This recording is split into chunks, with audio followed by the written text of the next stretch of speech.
Okay, I already did a video recommending a comic version of this, although that was more of a reimagining of the original story. But yeah, if you are familiar with any comments I've made in the past, you'll know I'm somewhat of a fan of the Michael Moorcock Elric saga, and I thought it would do a recommendation of one of the entries I just recently finished reading. The first one, well, the first chronological story, because to be quite honest, the published history of Elric stories is a bit like the Devil May Cry published games. The timeline is so confusing at first.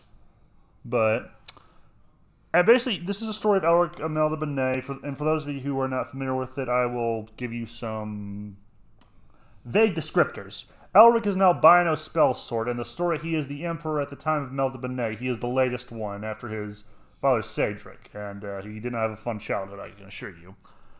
He has a cousin who is crazy. He has another cousin who he's crazy for, and he's probably banging when no one's around, but fuck, and I don't think anyone really cares, but fuck it.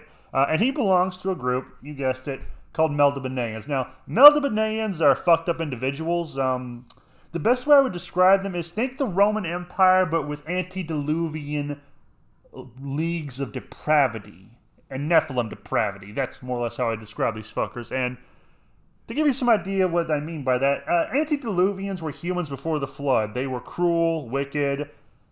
I'm not saying they didn't have a concept of right and wrong, but I am convinced they didn't give a shit. That's more or less the Melniboneans. They torture people for fun because they find the sounds the slaves make as they get tortured to be music.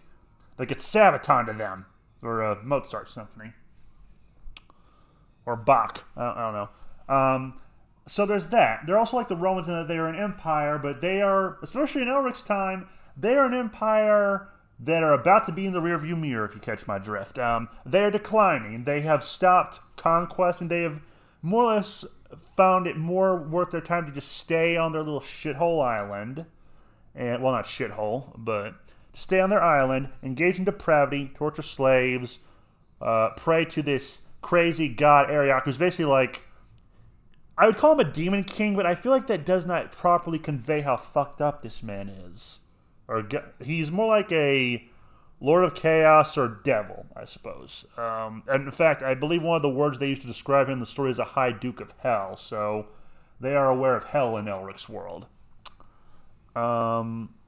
There's that, and also they are also, in a way, they are very much like humanity and the antediluvians and the Nephilim in that they were also negatively influenced by an entity. That is Ariok. Ariok was a very, very bad influence on them. Like, I don't know what the Melniboneans were like before they ran into Ariok. I haven't gotten that far yet in the storyline, but I can't imagine he was good for them, because this is the guy who gave Elric Stormbringer, a sword that eventually stabbed him and wants to kill him like a yandere girlfriend, as my friend Nazo is so fond of saying. Yeah, he's. I would not want. I'm not saying I want him for an enemy, but I sure as shit would not want Ariok as a friend. And also, for the record, there's also a version where Ariok is an angel with black iron wings, so he's the most metal angel I've ever heard of. Or, I'm sorry, the most metal fallen angel. And I mean that is both a positive and a negative. But, anyway, Elric's thing, and this is what kind of separates him from most Melniboneans. After he was born, he spent most time in study. Like, he spent most of his days reading books, which unfortunately include philosophy. And because his dad was very cold towards him, he did cause his own mother's death when he was being born. He's like Tyrion in that regard. But while he was growing, he spent most of his time studying books and tomes and the like and codexes, and he was introduced to this concept which most Melniboneans probably find confusing. It's a bit like, I don't know, Jews for Jesus. It makes no fucking sense to them. Morality.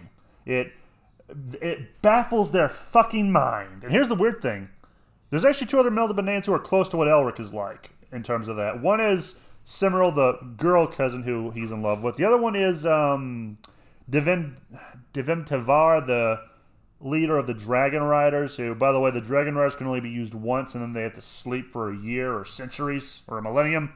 So yeah, bear that in mind. So he is kind of a oddity among the they're like, why is he being nice to people? Why isn't he torturing? Like, it'd basically be like if you were a Republican born in a race of leftists and they realized one day you just did not give two shits about the alphabet flag or probably were annoyed by it. They'd be like, the fuck is wrong with him? Do we need to send him back to the re-education camp? That's kind of where he is among them, except he's the emperor. They can't do anything to him for the most part. There's only one person who openly fucks with him. That is his other cousin, Yurkun, who, if I'm going to be perfectly honest, in the book, sounds batshit insane. Kind of like the Joker, but not nearly as fun. And also, Yurkun seems to have some stability in his mind, like he can plan things out. And whereas the Joker, I think he plans things out as they happen. That's just a personal theory, but...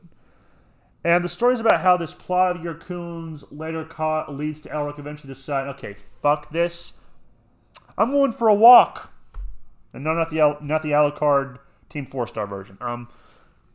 And what he wants to do, and I'm trying not to spoil most of this, but yeah, this is what it's leading to, is because he's already kind of disillusioned. Like, the joke I like to say is Elric wants to make Melnibone great again. He's like, I don't know, the Trump of he's an albino Trump. So he looks less like an Oompa Loompa. In skin tone, I mean. And I say this to the guy who likes Trump. I find him funny. But that's more or less what he is going to... That's where his story begins with this book. Because he kind of ponders on things. Like, he's very much like a Hamlet. I would very much describe him as a very Hamlet-like figure. And I think that's where that's for the most part it. He's a brooding anti-hero who... And here's the thing that I love most about him. This was the thing that kind of sold it for me was... Elric is not either a hero, and probably not even traditionally an anti-hero, because sometimes he's halfway to being a fucking villain. And those of you who've read Fortress of the Pearl know what I'm talking about. And I think that's all I'm going to say, really, is like, I hate the concept of gray morality. I think it's like bullshit. It's like the greater good. I consider that the mother of all lies and fallacies. And fiction, because you have to be a retard to believe in that shit. Because the greater good isn't a lie, an excuse. Lots of people have used it to excuse horrible things. Case in point, the Glencoe Massacre and Cannibal fucking Island. But, yeah. But he is in that mindset of like a gray character, I guess. He's very nuanced. Elric is not a bad guy. That's the sad part of his story. Elric is actually a good person for the most part. It's just he had the misfortune of being born in an evil race. You know, like the Melniboneans are like hotter versions of orcs, only their skin isn't green and they don't eat. Well, actually, they might be cannibals too. I have no fucking idea. The only other difference is I don't think the leftists would want to associate black people with them. But, yeah.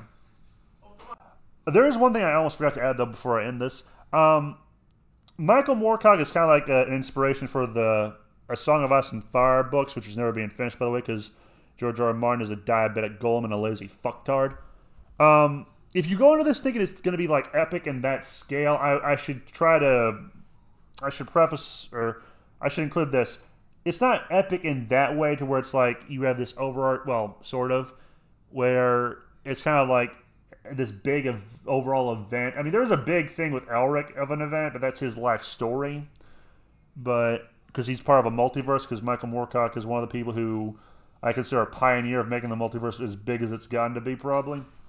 But my point is, this is not like an epic... This is epic fantasy in its own way, but the thing to bear in mind is the Elric Saga is a series of books that are basically pulps, only they're not short pulps, they're long fucking pulps, which, having read that first story, I can definitely see the pulp element. But then again, Elric was inspired by Conan the Barbarian and the writings of Robert E. Howard, because Michael Moorcock is a big Robert E. Howard fan. I think even now in his 80s, he still reads him.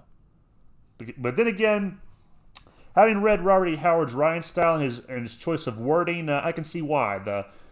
Seriously, some people probably think I'm a big H.P. Lovecraft fan. I mean, I am a fan to a degree. I find the man himself more personally interesting. But Robert E. Howard, that man is the shit. And most baffling of all, apparently the main reason he became a great author is because basically before he began writing, he basically went to the local library and pilfered all the books and read all of them. Then started writing his own shit. So, yeah.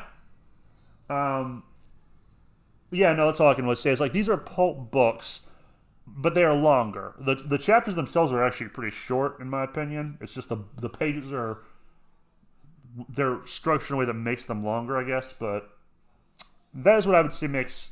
That's the one thing I should bear in mind. So don't go into this thinking it's that Game of Thrones kind of epic. Like, it's not that. It's its own brand of it. Like, it's still a weird fucking story in its own in an epic way. Like, there's a ship that the god of land and sea both co-own, or they're always fighting over like a game of tug of war. But that's yeah, no fuck. I'm ending it here. I don't want to drag this any longer.